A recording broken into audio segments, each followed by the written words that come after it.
Hello, and welcome to the Disability Myth. My name is Dominic, and I live with a fatal disease called spinal muscular atrophy. Together, my amazing caretaker, co-host, and best friend, Uriel, and I plan to debunk misconceptions, share our personal experiences, and shatter your expectations. But we're not stopping there. We're bringing in experts, thought leaders, and everyday people who are smashing through societal barriers, paving the way for a more inclusive world. Whether you're tuning in to learn, empathize, or simply to be entertained, the show promises to be an eye-opening experience that transcends boundaries. Because when it comes down to it, what makes us different is what makes us extraordinary.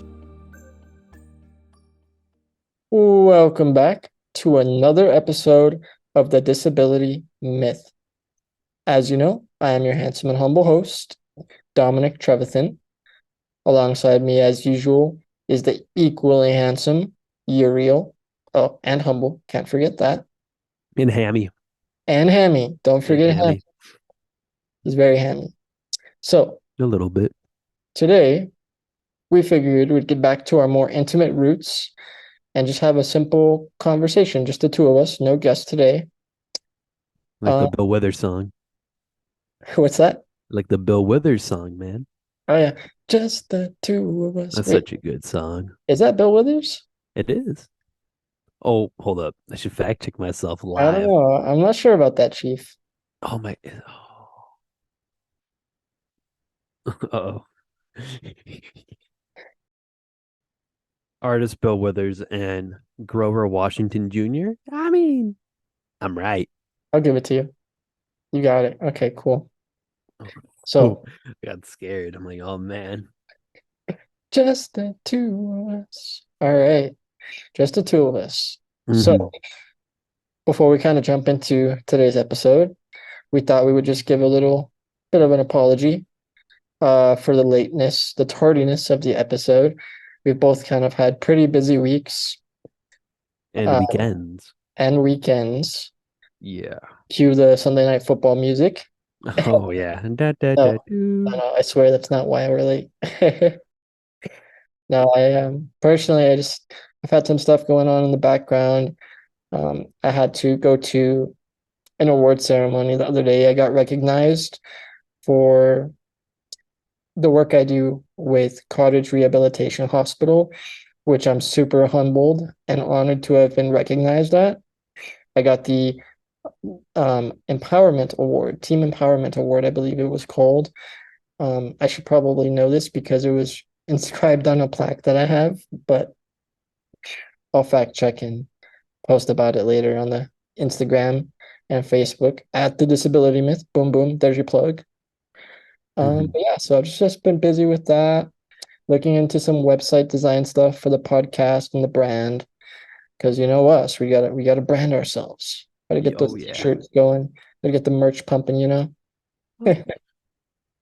Since we hadn't mentioned it, let's go back like a week or so prior to this week. Let's the other you gave a talk for the Yeah, Fisher Foundation. right. No, that's good. Good callback. I gave a speech at the Grace Fisher Foundation Inclusive Arts Clubhouse in Santa Barbara a couple weeks ago. And so that definitely took up some of my time too. But it was awesome. I got to give a little speech in front of a small crowd, and we had some people on Zoom as well. And really glad I did it. It was a great audience, great experience. Grace, if you're listening to this, that clubhouse is awesome. It's so spacious, and it really feels like it was designed for people with disabilities in mind. And I appreciate Wheelchair. that. We got has wheelchair room, you know. Yeah, you get full freedom to just go full zoom rabbit mode on the Hmm. power chair. They have a big beanbag seat, like a little big I don't a big beanbag chair. That's cool. But Um yeah, yeah. so we've just been busy with that. Uriel drove me there. He was Yeah, my I did. It was yeah, terrifying. fed me some pizza before I gave my speech. Put in a good day's work. some Rusty's pizza. That was the first time I've ever had Rusty's Pizza as a Santa Barbara native. I've been here all my life. I've never had Rusty's before. It was interesting. Kind of reminds me of, have you ever had Tower Pizza? It tastes like what Tower Pizza used to taste like Right. in my childhood, like back in the day. For those of The our thin, viewers, for those of our viewers who are in North Santa Barbara County, Solving specifically, Towers Pizza is the pretty popular pizza place here in town. I think the only, right? It's either that or Domino's. That or Domino's. If you want to go to San Ynez Valley, Pizza Shack. Pizza Shack. Yeah. The one I always loved the most was Antonio's, and they closed Oh, rest in after peace. COVID. Yeah, Yeah, they're going through it. They had to lease the actual restaurant part of their well, restaurant, their place. So they were just operating out of the kitchen. They were just paying rent and stuff on the kitchen and just selling pizzas out the kitchen, literally. wow. Yeah, a lot of birthday parties there. Yeah, that place was always busy. It was Oh good. yeah, That Chicago deep dish style pizza oh yeah. was good. And then my week pretty hectic. Just a lot of midterm stuff to do. Just a lot of essays, a lot of midterm stuff that I had to study for. I swear, like college professors, they just make everything due, like projects and everything due at the same day. They all collectively get together Yeah, and say, you know what? Let's have all our students write essays at the same exact time and make them do in the same week. Why not? That's cool. sounds like a great idea. I mean, it's not too bad if you're passionate about the essay. Honestly, the hardest part is probably the research Yeah, because I think that's the most time consuming aspect of it is doing the research right, and then making a game plan on how to use or summarize that research in your actual paper. right. No, I totally agree. I've spent a lot of time doing research papers for my degree, and I wholeheartedly agree. It is the most tedious and time-consuming aspect of writing papers is finding the research, reading through all the like scholarly articles, and finding something relevant to your argument in your paper and being able to apply it in your paper. Yeah, because It's you're either finding something that kind of helps you, but then you have to summarize it in a way that helps you, or you find scholarly articles or something that like directly like proves or like helps your argument. And like those articles I feel like are so hard to find. yeah, It's uh, always like some articles like some correlation that might be a thing, this, that, and it never directly like, yeah. And I've you told know, you this before within my scope of communication and writing all my papers. I like to talk about disability and communication experiences in my papers, that kind of interabled communication that isn't very well known or well studied in our current literature. And it was always extra painful for me to do research papers on those topics because of that fact that there is extremely limited amounts of literature on interabled communication or just disabled communication, right? And how it yeah. differs from non-disabled communication. Well, I think it's just a reminder of how important research and development and all those things are, and that graduate students are out here doing the real work, dedicating their time to do all the research and Yeah. find the correlations for us and summarizing it in their journals in a way that's accessible to us, the general public, right? Shout out Jen. Yeah, because all like those people are truly like they're pushing their field, and sometimes we ignore them a bit. It's like that grad. Did I say undergrad? I meant to say grad. Masters, PhD programs. Those people are out there grinding. You Yep. know, super expensive, super hard work, very research heavy, but ultimately it's for the betterment of society, hopefully. If they're able to find new correlations and hopefully new breakthroughs, you know, always worth it. Oh, shizzle. Um, yeah. So yeah, I got midterms going on. Also a little heavy, but unfortunately, my grandfather did pass away this weekend. So I've been, not only have I been doing essay and school things on top of all that, but also doing family stuff with rosary prayers and Right. talking to the morgue and all that. Well, my parents are mostly doing that, but I'm just kind of like on the sidelines, you know. And then Well, we have a do you mind date. me asking what his name was and his age? Um, Primitivo Figueroa, Primo. 84. That's a cool name. Primotiva. Yeah, very Spanish. Yeah. And very quiet. He didn't speak a whole lot, but he liked to have fun. He liked to crack jokes all the time. That's cool. Uh, what surprised me about him is that at 84, absolute hairline king, let me tell you. He has never dyed his hair. He would wear like trucker hats like all his life. Not a single bald spot on that man. That dude has the hair of a 30-year-old business dude, like Wow. crazy. Like even on in his final like days, he only had like swirls of like gray. It's like I don't it's crazy. He's always had like jet black, super dark, like bold black hair. Yeah, you got the good hair gene apparently. Oh yeah. I it skipped me apparently, man. All No, you're right. handsome and humble, bro. Remember, we Oh don't gotta talk about the hair. yeah. All right. Well, you want to introduce today's topic? Or I think, oh, hold up. You have a SSI saving penalty? Yeah, no, yeah. So before we kind of jump into today's topic, I did want to address some exciting news that a lot of you who are listening have probably heard of by now. It's kind of been out in circulation online for about a week now.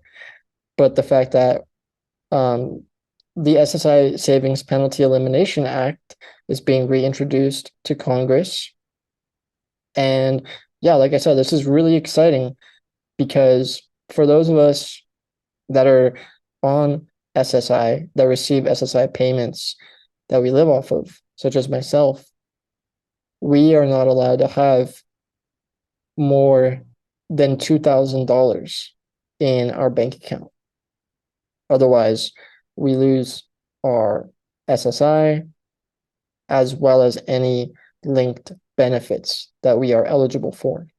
So in my case, if I make over $2,000 or have over $2,000 of assets in my bank account, then I lose all of my nursing care, which is a serious problem.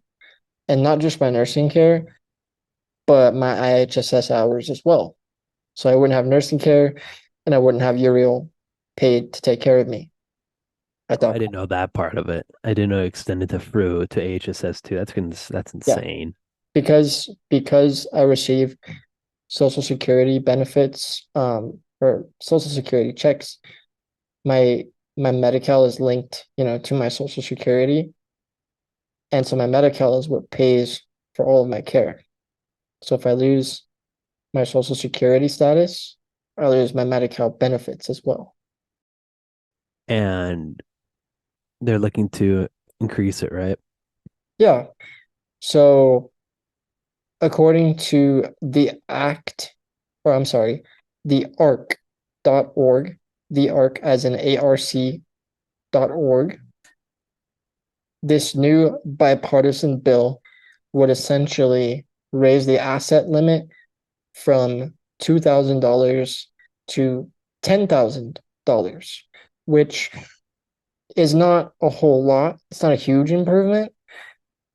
but it is, I believe, a step in the right direction.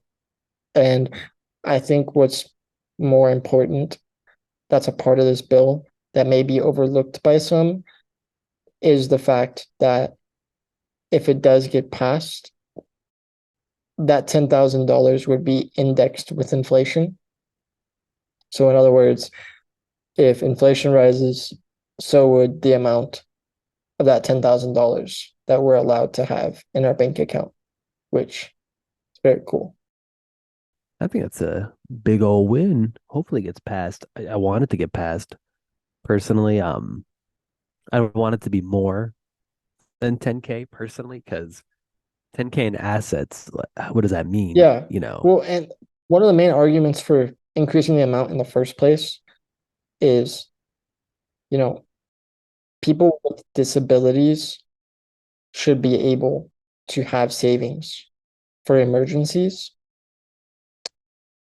But I think we should take it a step farther because personally, like I just mentioned, if I make too much money, like as in over 2,000 right now, I lose my nursing care.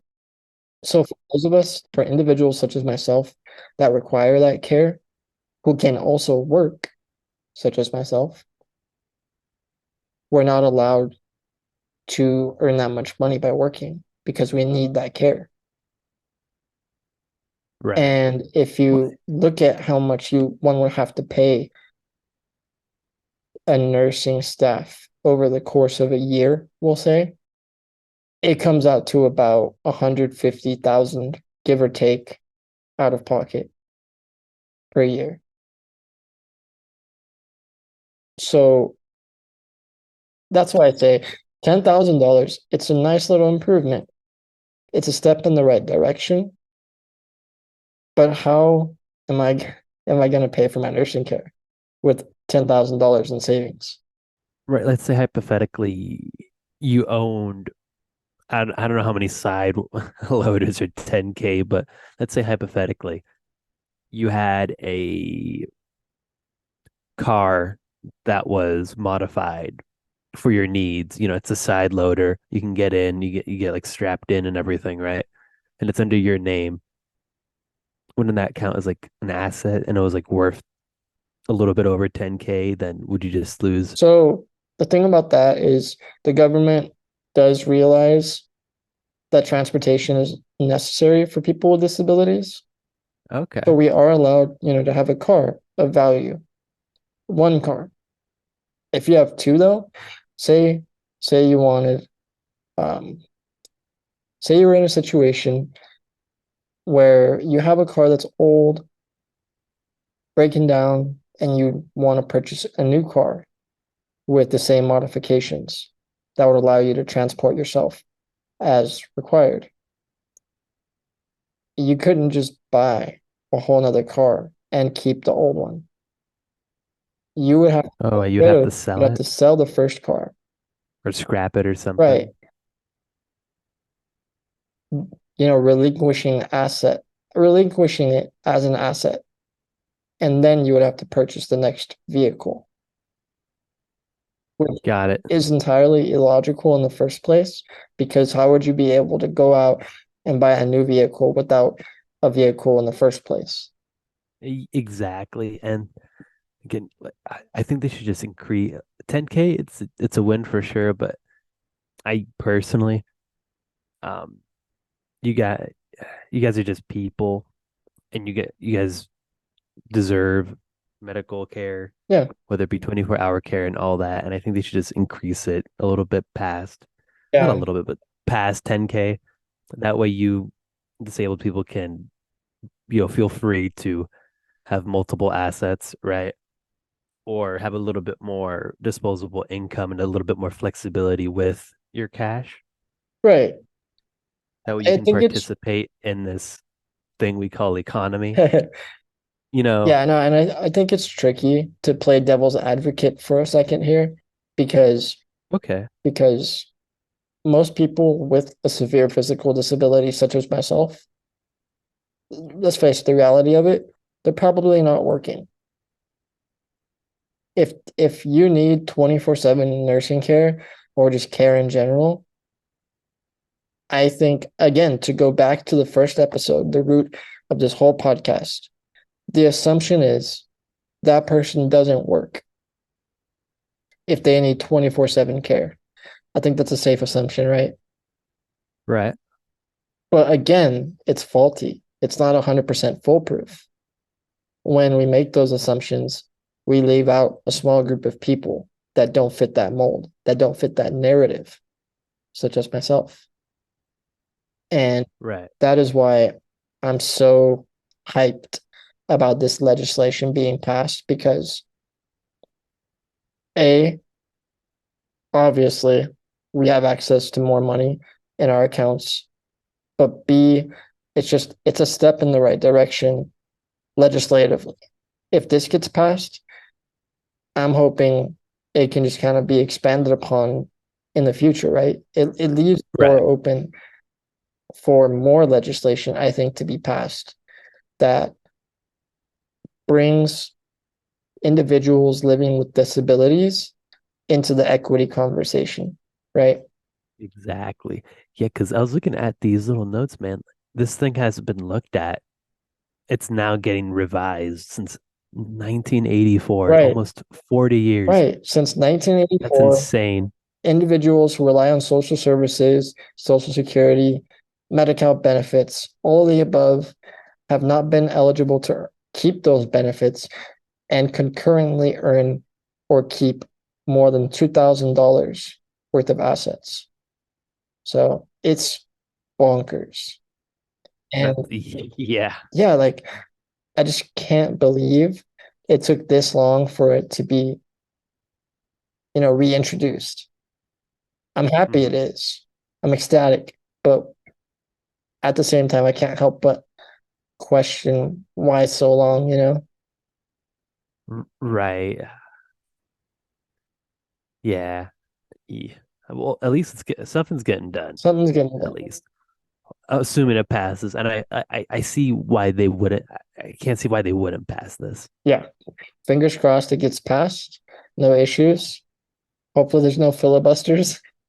Yeah, I'm doing a quick CPI inflation calculator here. January 1984, August 2023, 2000. That's 6,000 now. So above inflation, right? Wow. At 10K. Okay. So there we go. Yeah. For those that were wondering, I know I was curious. Yeah. So Well, that's good to know. yeah. All right, let's get down to it. But yeah, so with that kind of exciting news out of the way, today's episode, we wanted to talk about something that I, as an individual living with a disability, simultaneously have a lot of and yet don't. And that is control. So, the myth for today's episode that we want to talk about is this idea that people living with disabilities have no control over their lives. I think, again, that's another kind of assumption that individuals who don't know people personally with disabilities, they may fall for that into that pitfall, right? That we lack some control. And I've personally experienced this myself in a couple of different ways. Others seem to have this perception that I don't have my own sense of autonomy or the capacity to make an informed, uncoerced decision because of the way I look, because of my trach, because of the fact that I'm in a wheelchair, the visible atrophy present in my body. Again, people just kind of fall into that pitfall sometimes of, well, he doesn't seem like the type of person that can make decisions. Um, and I think a good kind of common example of this is where it happens a lot is in restaurants. A lot of times I'll be at a restaurant with family members and friends. And when the waiter or waitress will go around to take orders, oftentimes they'll ask the people around me what I want instead of asking me directly. They assume that I don't have the capacity to make my own order. And so they'll ask people like my grandparents, who I usually go out to eat with, you know, what would he like? Instead of addressing me directly, asking, what would you like? And this happens a lot more than you would think. Right. Actually, this happened like a year or two ago. We were at an Olive Garden, and to take it a step further, we were all eating our food. Everybody else was finished except for me because I'm a slow eater. I don't have the strength, to just shove food down my mouth as much as I would like to. Yeah. So if Olive Garden, you have to bring a plastic fork with you. Yeah, well, I don't have to bring one. Like usually they'll have one. I can just ask for a plastic Right. fork wherever I go for the most part. But anyway, so I was still eating. Everybody else was done. And the waiter came by, assuming I was done, just took my plate. Oh, And I just kind of got upset, because I'm like, dude, I wasn't done. I was still getting down with it? yeah. I didn't hear no bell. Right. Oh man. And so that's what I Oh, mean. I feel like I have control, but a lot of times others assume I don't. So you just got a really rude waitress. I Oh know. my gosh. Wow. Yeah. So that kind of leads me into my next kind of question for you, Uriel. As an able-bodied person, do you feel like you have control over your life and the decisions that you make? Do you feel like you have your own sense of autonomy? Uh, yes and no, man. Yes, in a way where I can, I have control over the decisions I make throughout the day. Do I eat a banana? Do I eat oatmeal? I have control there. I could choose, what not to do and what to do that day. I um I don't have control over other people and right. I don't have control over other people. So if someone came up to me and just started, I don't know, yelling at me for no reason, I couldn't predict for that, which I guess is an important thing to say that most people, including me, don't have control over random events that just occur throughout their day or throughout life.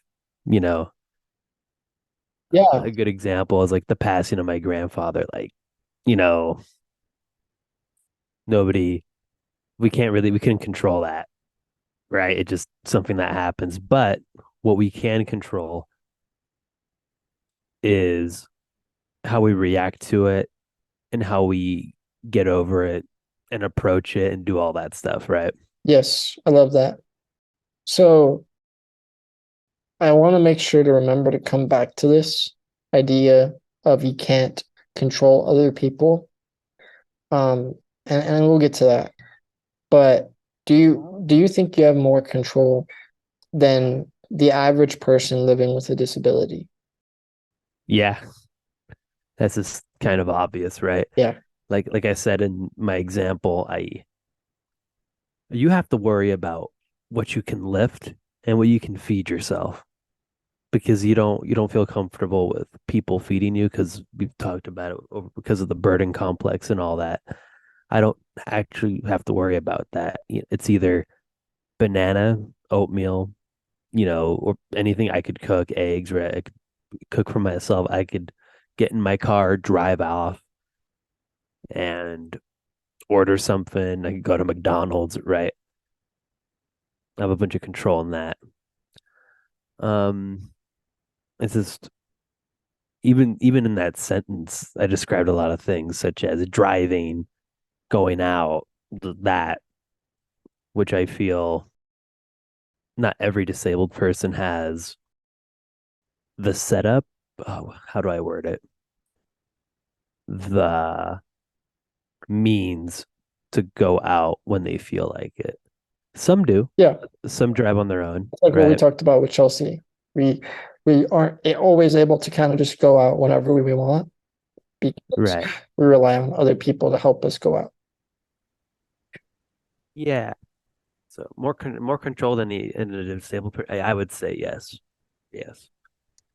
Yeah, okay. So that's it's interesting because I want to get back to, like I said, the idea that you can't control other people. Because Exactly. I would say to some degree you can't. And I agree. I kind of call this pseudo control. See, I have this need for control over my care, right? Because if I don't get things done the exact way I want them done, then that jeopardizes my health and my safety. Right. And so this results in me giving specific instructions to people like my caretakers, such as yourself. Mhm. Think back to when you first came over that night, like a year ago.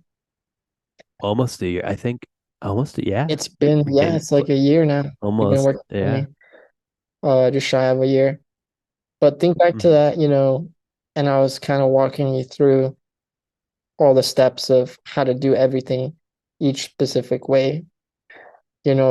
Just even putting on my pants when I'm in the bed.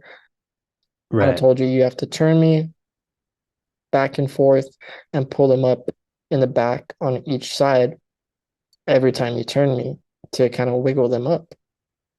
Right. Now it's second nature. Right. But in that sense, that's why I say I kind of have pseudo control because even though I'm not physically directly putting on my pants myself, I'm guiding another person through doing the act for me. Okay. Yeah, that makes sense. I agree. That being said, you know, obviously I don't always get what I want. There are times when caretakers or nurses do things in such a way that it makes me anxious, makes me uncomfortable. And so in times or situations like those, it's important to be able to kind of go back to what you said earlier, react to them appropriately. Oh yeah. And it's a framework that I studied in my communication courses, um, that typically is used with regard to conflict. Now, I'm not saying my nurse doing something wrong is the start of a conflict per se every time, Yeah. but it kind of fits the mold of what I'm trying to say here. Uh, when you are in a conflict with someone, there is typically a misunderstanding, right? Uh, a lapse in your understanding of what is going on and what is their understanding of what is going on. So if my nurse puts on my pants in such a way that hurts me and doesn't follow the instructions that I specifically gave, I'd kind of call that a conflict because they're doing things one way when I want them done another. That meaning that I initially gave them is not being shared and understood. And so in situations like that, what I have studied is to use this framework called the S-TLC system, not to be confused with the TLC channel. Yeah. Tender love care. Yeah, or tender loving care. Hmm. Um, so it's an acronym. The S stands for stopping to take a time out to process your emotions and assess the situation logically, because a lot of the times when we are in conflicts with others, we experience emotional flooding where we can't help but think illogically with our emotions, being upset, frustrated, angry, disappointed, whatever the situation may call for. And so that kind of leads into the T to think about that conflict logically, right? To process what happened, the lapse in communication, the lapse in a shared understanding of meaning of pulling my pants up the way I want them pulled up. being able to listen, both parties being able to listen, that's the L. And then finally, communication, the C. And communication means being able to assert yourself, which doesn't Mm. mean just being aggressive and angry and telling them what you want done necessarily. Research shows that being aggressive is harmful when it comes to conflict. And one of the ways that we can avoid being aggressive is by using I statements. Not I as in like your eyeball, but I as in The letter pronoun. I. Yeah, the pronoun. Yeah. And Okay. so I statements are assertive but not aggressive. They help generate new ideas. They help people brainstorm ways to resolve the conflict. Okay. No, I was a little off topic for some reason. I was thinking about how when I have you in the sling and we have to deal with the carpet, it's kind of out of our control. Yeah, But you have pseudo control in telling me to arrange you a certain way. That way you don't bang into something when you're right. swinging because that thing's crazy. Yeah, no, I think that's an even better example than Yeah, it's like the first time we did it, I'm so sorry. You got bunked a little bit. My bad. it's all good. It's but now I just turn you now, you know. Yeah. Yeah, like when I'm in the sling midair, I have no direct control over the situation, and I have to rely on that pseudo control I have to tell Uriel what I need to be comfortable. And so a lot of times that involves just kind of turning me in the sling away from the actual machine part of the lift Yeah, the little like battery box, whatever you want to call it, that's because attached to the thing. yeah, because when I'm facing it initially, my feet will bump it, which can hurt. And so to avoid that, I use that pseudo control to have him adjust me and move me away from it. Right. Then when we first started using the sling, how was I supposed to like account for carpet, right? The wheels getting caught in the carpet and everything, and Right. they So, get freaking stuck in the carpet, and you have to like put a little force behind it to like get it to move a little bit, yeah. and that causes you to rock back and forth a little bit. Yeah, the house I'm in is it's not necessarily ADA approved. There's stairs and carpet everywhere. I mean, hey, we make it work. Make it work. We communicate, right? We stop, take a time out, Thing think about the conflict. and communicate. We listen to each other, Yeah. communicate. I turn you, and I try to push the lift in a way that doesn't shake you violently. Yeah. You know? And so, when you started shaking it initially, like way back when we first started using the lift, I had to kind of use those assertive communication skills to tell Uriel, why I didn't want that being done. um, we when you use I statements to get back to that, Mhm. it's Yeah. helpful because you're coming off not as defensively as you would sound by using you statements. Mhm. So, for example, when it comes to Uriel moving me in the sling and shaking it to get it unstuck from the carpet and whatnot, that would bother me. And so, if I were to use a you statement, that would sound like you need to stop shaking the lift because it's freaking me out and I might get hurt, right? I'm putting the onus of the issue of the conflict on Uriel right off the Right. bat by using the word you. Whereas if you were to use an I statement, it would sound something like, hey, I feel a little uncomfortable when the sling is shaking. Can you possibly not shake it as much when you're moving the lift around? What are ways that we can arrange the furniture in this area to make more space so that you don't have to shake it so hard to immediately turn the lift towards my bed, right? That's kind of how Right. I mentioned it to you. I think I think that's a perfect example. I think that made perfect sense. Yeah, Because when you start out with you, it's kind of it feels like it feels like you're kind of putting the blame on someone, especially if it's like out of their control kind of thing, you know? It's crazy.